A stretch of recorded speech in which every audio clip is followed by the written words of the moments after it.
ছোটোবেলায় আমরা অনেক চুরি করেছিলাম, যেমন আম, কাঁঠাল, লিচু ইত্যাদি চুরি করেছিলাম, তা আমাদের কি গুনাহ হবে? দেখুন, যদি আপনি চুরি করে থাকেন তাহলে গুনাহ হবেই।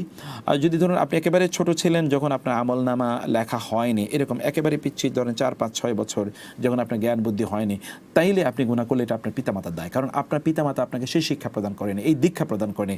যেমনিভাবে আপনি ছোটোবেলায় যদি কোনো আমল করেন, তাহলে এই আমল, হাদিসে যেমন হজের ব্যাপারে এসেছে, রাসূলুল্লাহ সাল্লাল্লাহু আলাইহি ওয়াসাল্লাম যখন দেখলেন একজন শিশু হজ করছে, তখন ওই শিশুর মা বলেন, আলাইহি হাজ্জুন ইয়া রাসূলুল্লাহ, তার কি হজ আছে?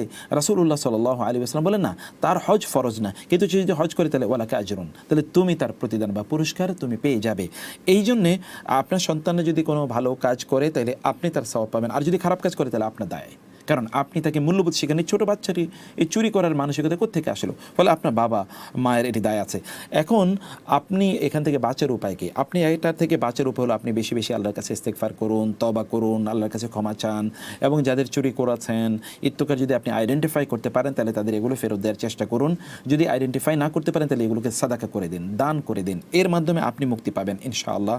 আর আল্লাহ সুবহানাহু ওয়া তাআলা আমাদেরকে, আমাদের সন্তানদেরকে ঠিক সত্যিকার অর্থে ভালো মানুষ হিসেবে গড়ে তোলার তৌফিক দান করুন। আল্লাহুম্মা আমিন।